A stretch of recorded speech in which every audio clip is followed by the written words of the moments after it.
Isang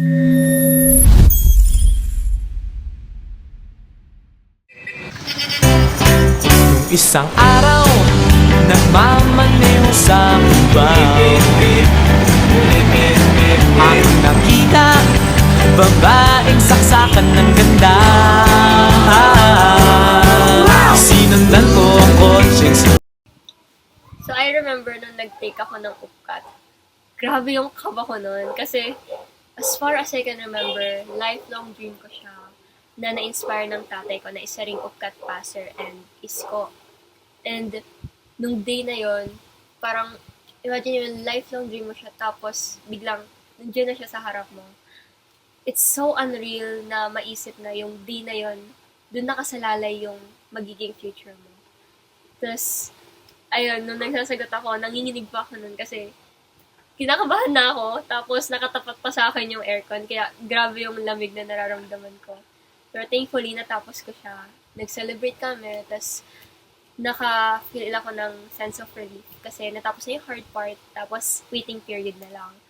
Pero ayun, totoo nga yung sinabi ni Ate Hana na sa waiting period ka, mag-overthink. And dun mo i-doubt yung sarili mo if deserving ka ba talaga ng makapasa sa UP. Tapos, ayun, nung mismong test rin kasi, hindi ko natapos yung math portion. Nilaser ko lang yung mga hindi ko alam na numbers. Or yung mga hindi ko nasagutan na numbers kasi nakulangan ako ng time. Tapos, kinento ko siya sa mga kakilala ko. And sabi nila, madali lang daw yung math. Kaya mas lalo ako nawala ng kumpiyansa sa sarili ko na makapasa. So, everyday, pinag-pray ko na, Lord, kung ano man yung maging result nung UPCAT, naway bigyan mo ako ng lakas na tanggapin ito ng buong puso. Kasi, ika nga nila, rejection is redirection. Then, dumating yung results. Nung una, ayaw ko pa siyang tignan. Pero sabi ng tatay ko, tignan mo na para makita na natin. So, binuksan ko yung laptop, tinap ko yung password, tas pinag ko yung enter, then nakita ko yung green congratulations. Umiyak na lang ako kasi grabe yung sense of relief and feeling of achievement na mararamdaman mo. Kasi, ganun pala yung feeling na at makatupad ka ng isang pangarap. Nasa kanya, hindi ko nakitang may... Hi everyone! So, my UPCAT kwento siguro is yung mga pinaka-memorable sa akin is yung mga pamahiin na talagang ginawa ko para lang makapasa ng UP. So, kasi ako for me lang, feeling ko ako isa sa mga students na talagang pinanindigan ko yung mga pamahiin. So, I don't know if desperado lang talaga ako or what. Pero, siguro yung mga isa sa mga pumahiin na sinunod ko, yung magsuot daw ng red underwear during UPCAT, yung exam mismo, tapos, naglagay pa ako ng barya sa kanan kong shoe ng exam. Tapos, ang una mo daw, ipantatapak sa room ng entrance exam mo. Parang sa UPCAT mismo, una kong tinapak yung kanan kong paa. Tapos, pagtapos ka na ng exam, you're supposed to kick a little yung chair na ginamit mo. And paglabas mo sa room, yung kaliwa mong paa mo naman yung pang tatapak mo. Tapos, ano pa ba? Tapos, I was able to bring sa mismong UPCAT mismo, itong mga pirma and manifestations na pinirma ng mga instructor ko sa 1010. Shout out Ma'am Chessy, Sir Harold, and Sir Ten. Parang inanulban nila na papasa daw talaga ako sa UP. Tapos pirma sila. Baka manakaw pa yung pirma nila. And then, meron pa itong isa pang pamahiin na sinunod ko galing kay Sir Harold na ilagay daw sa galapon. Ang ginamit ko ay, syempre, red. Red, ang galing. Ngayon ko lang napansin na red to. Na strawberry jam galing Baguio. Kung saan may mga abo. Na isusulat mo daw sa papel. Sabi ni Sir Harold, yung lahat ng gusto mo, yung name mo, yung course, yung campus, susunugin mo, and then you keep it until the UPCAT results. And gumana naman. So, tas siguro, ano pa ba? Pati yung brace ko, pati yung rubbers ko, pinasadya ko nun. So, sa picture ko sa UPCAT, and pati sa UPCAT mismo, nung pinan-exam ko, color red yung rubbers ko nun. Tapos, until now, ngayon, red din yung rubbers ko. Kasi pinasadya ko na this month, ngayong April, sabi ko, sa April daw lalabas yung result. So, sige, magpa-red tayo. Kaya yan, kaya ito. Tapos, ano pa ba? Tapos, I had a watch din. It's a color red watch. Na nabili ko lang for like 231 sa Shopee noon. Na every time na nagsisimba ako, and up buong grade 12 life ko pala, yun yung suot ko. Nagsisimba ako, tapos lahat ng entrance exam ko, pati DOST, suot-suot ko yung red na parang yung analog watch na yun.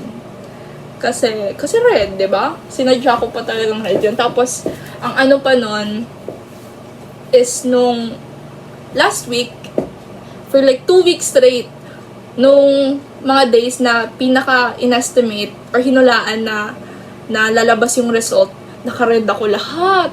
Yung underwear mo yan, yung shorts mo, yung shirt mo, lahat yan puro red sila. So, kaya nung mismong result, nung lumabas yung result nung 22, ang suot, ang tanda ko pa, naka-red ako, diba lahat? Yung suot ko pa na underwear nun, yun yung suot ko nung mismong UPCAT nun. Kasi sabi ko, ewan ko, luck ba? Ganon.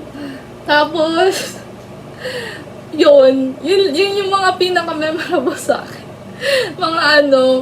Mga desperado na pamahiin na sinunod kasi I don't know if gusto ko lang talagang makapasok sa UP. Para akong, ewan ko, para akong nabaliw nun na lahat na lang ng red. Pati pagsisimba, red ang suot ko nun. So, pupunta ako sa UP noon para bibisita lang. Red din suit ko noon. Pati sa, St. Jude din. Pupunta din ako sa St. Jude. Parang sa Manila around. Kasi yun daw yung parish church for test takers. Grabe, nakailang punta ako doon. Nakailang note ako doon. Like, halos every month nun pupunta ako. Minsan twice a month pa. Tapos yun, gumana naman. Kasi on the day of the result, ang lumabas sa akin, of course, is yung green na congratulations. So for me, yun lang naman yung pinaka-memorable ko. Yun lang. Bye! Marating pala, hindi ko naiwas. Hello for everyone. So, ito yung kwentong UPCAT ko. So, grammar talaga ako pagdating sa pag-aaral and nag-review center ako. Kaso sadyang, alam niyo yun, natambakan lang din yung mga videos na dapat kong panoorin kasi UPCAT is between grade 12 life mo talaga. So, kailangan pagsabayan yung pag-aaral sa UPCAT mo. So, nasa isip ko na, hindi ko pwedeng parang isacrifice yung grade 12 life ko for UPCAT and hindi ko kayang isacrifice yung UPCAT for grade 12 life ko. So, kailangan maghanap ng equilibrium nun. So, nung time na yun, grabe talaga yung constant pressure. Kailangan mong i-balance lahat. Kailangan i-balance lahat. Then, nag-UPCAT, hindi pa ako confident noon kasi lahat ata hindi ako mapamahiin tao pero lahat ng pamahiin sinunod ko kasi sabi ko wala namang masama na sundin yung mga yon. Tapos naalala ko noon na meron akong isang song talaga na ginagamit for motivation way back before UPCAT pa talaga. And nagulat ako na tinugtog yun nung nag-asam kami after UPCAT na noon. So sabi ko baka sign na makapasa. Sana po makapasa gano'n. Tapos, ang pinakamahirap talaga is not the UPCAT itself, but for me, yung post-exam talaga, like parang, yung epekto nun na nag-aaral ka, tapos yung anxiety na, ginawa ko ba yung best ko talaga sa UPCAT? Like parang, doon mo marirealize yung mga mali mo, kasi sa-search mo talaga eh. Tapos, yun yung parang sabi ko, makakapasa kaya ako, ganito yung mali ko, kaya ko kaya.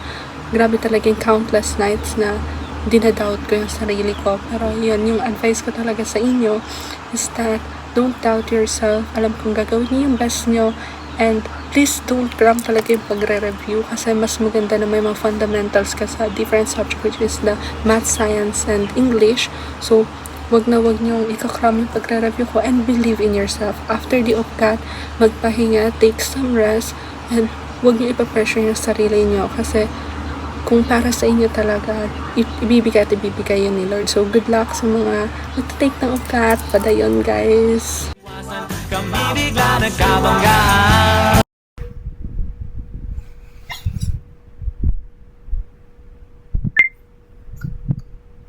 Hi, I'm Raymond Vincent at ito ang aking kwentong ugat. Unang-una sa lahat, ang pinaka-important na thing na may advice ko sa inyo is to invest early. Hindi ko naman sinasabi na sa pera, kundi sa oras. Kasi as for me, the grade 9 ko lang nalaman yung details about sa ugat. Mga pinagbabasehan like grades and entrance examination. And thankfully, medyo okay naman yung grades ko ng grade 8. So, ayun, simula ng grade 9, inayos ko yung performance ko. Kasi I know na once I take the UPCAT, isa yun sa factors na magdidikta kung makakapasa ba ako or what. On the other hand, you might think now na mahaba pa yung bakasyon or may weekends pa naman pagdating ng pasukan. Pero I can assure you, sobrang bilis ng oras. Utilize your time hanggat meron pa. Kasi as for me, ginamit ko talaga lahat ng free time ko during vacation before UPCAT.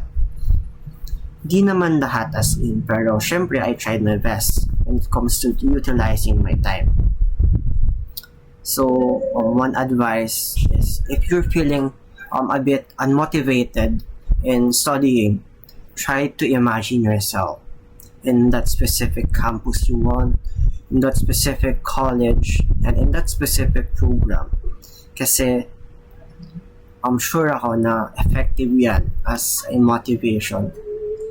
But so when it comes to subtests naman, I had strategies on how to deal with them. Sa math, I focus more on practice problems and familiarity.